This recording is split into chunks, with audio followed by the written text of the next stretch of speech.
और आज हम तुमको कलयुग की एक ऐसी शक्ति बताने जा रहे हैं कि आपके दिमाग की नसें खुल जाएंगी। कलयुग की एक ऐसी शक्ति पर चर्चा करेंगे, अगर कोई चाहता हो कि हमें कोई हरा ना पाए, घर में, परिवार में, द्वार में, संसार में, समाज में, पॉलिटिक्स में, काम में, धाम में, तो आज की कथा सुन लेना, तुम्हें जिंदगी में कभी हार का मुंह नहीं देखना पड़ेगा। अगर आप लोग किसी विषय में हारना नहीं चाहते तो आज की कथा सुनो। याद रखना, जो मनुष्य धार्मिक होता है वो दुख को भी सुख में बदलने की क्षमता रखता है। उसकी दृष्टि और उसकी विचारधारा दुख को भी सुख में बदल देती है। बिना धर्म का व्यक्ति, कथा में याद रखना, बिना धार्मिक व्यक्ति, बिना धर्म का व्यक्ति ठीक वैसे ही होता है जैसे बिना लगाम का घोड़ा होता है। जिस प्रकार घोड़ा परम स्वतंत्र होता है, वैसे ही बिना धर्म का व्यक्ति भी बिना लगाम का होता है। और लगाम धर्म की जरूर होनी चाहिए। धर्म का मतलब ये नहीं है कि आप कथा में बैठ गए, आप शंकर जी को मान रहे हैं, आप हनुमान जी के भक्त हैं तो आप धर्मात्मा हो गए। धर्म का मतलब यह है कि आपके सामने कोई भी सनातनी हिंदू अपना धर्म का परिवर्तन ना करवा पाए। आपके सामने आपके धर्म की अवहेलना ना हो। धर्म का मतलब यह है। पर याद रखना, दो धर्मों का कभी झगड़ा नहीं हुआ है, कभी नहीं हुआ है। धर्म तो एक ही है, सनातन वैदिक धर्म, बाकी पंथ हैं। याद रखना मेरे पागलो, दो धर्म का कभी झगड़ा नहीं हुआ। झगड़ा हमेशा धर्म और अधर्म का होता है। दो धर्मों का हो ही नहीं सकता। लाइट में केवल करंट में अर्थिंग और अर्थिंग दो वायर लगा दिए जाएं बल्ब में, तो क्या बल्ब जलेगा? जवाब दीजिए, बोलिए, क्या करना पड़ेगा? अर्थ के साथ फेस देना पड़ेगा। हाजी अन्ना जी, न्यूट्रल के साथ में हाजी अन्ना जी, तभी जलेगा ना। वैसे ही दो धर्म की कभी लड़ाई नहीं होती, लड़ाई हमेशा धर्म और अधर्म की होती है। तो आज हम आपको जो सूत्र देने वाले हैं, तुम अपने कर्म से मत भटको। दुनिया आपके ऊपर क्या कर रही, आपसे क्या कह रही, मत घबराओ। एक महात्मा नदी में स्नान कर रहे थे। स्नान करते करते वो देखते हैं कि एक बिच्छू बहता हुआ चला जा रहा। महात्मा को लगा कि हमें बचाना चाहिए वरना ये मर जाएगा।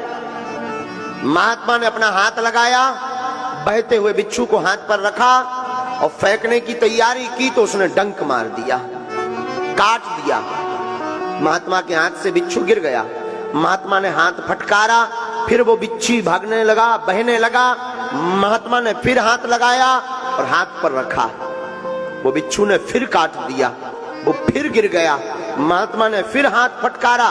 विदिन 50 बार बिच्छू ने काटा। हाथ नीला पड़ गया, जहर चढ़ गया, हाथ में सुन्नपन आने लगा। नदी के किनारे हमारे तुम्हारे जैसा कोई एक सज्जन खड़े हुए थे। उन्होंने कहा, ए बाबा, पागल हो क्या तुम? तुम्हारी बुद्धि सठिया गई? वो काट रहा तो तुम उसे ही बचाने का प्रयास कर रहे हैं, ऐसे को मरने दो। क्या जरूरत है उसको बचाने की? जो काट रहा हो, जिसके साथ तुम अच्छा कर रहे, वो बुरा कर रहा है, तो क्या आवश्यकता है उसको बचाने की? क्या जरूरत है उसको हाथ पर रखने की? क्या आवश्यकता है? महात्मा ने मुस्कुरा कर कहा कि श्रीमान, बात तो तुमने बहुत अच्छी बोली पर यह सोच बहुत छोटी है। श्रीमान, याद रखो, जब वो बिच्छू अपनी प्रवृत्ति नहीं छोड़ सकता, बिच्छू जब काटना नहीं छोड़ सकता, तो साधु बचाना कैसे छोड़ देवे? वो अपना काम कर रहा, हम अपना काम कर रहे। वो मरते मरते भी अपनी आदत नहीं छोड़ रहा और हम जीते जीते अपनी आदत छोड़ दें। इसलिए मेरे पागलो, दुनिया का काम कहना है, उनको आदत पड़ी है कि तुमको कुछ ना कुछ वो बोलेंगे बोलेंगे बोलेंगे, लेकिन तुम्हारी जिम्मेवारी है दुनिया को बोलने दो। तुम डिगना नहीं, तो बहकना नहीं, तुम अपने रास्ते पर बढ़ते कदम चले जाना, एक दिन मंजिल अवश्य मिल जाएगी।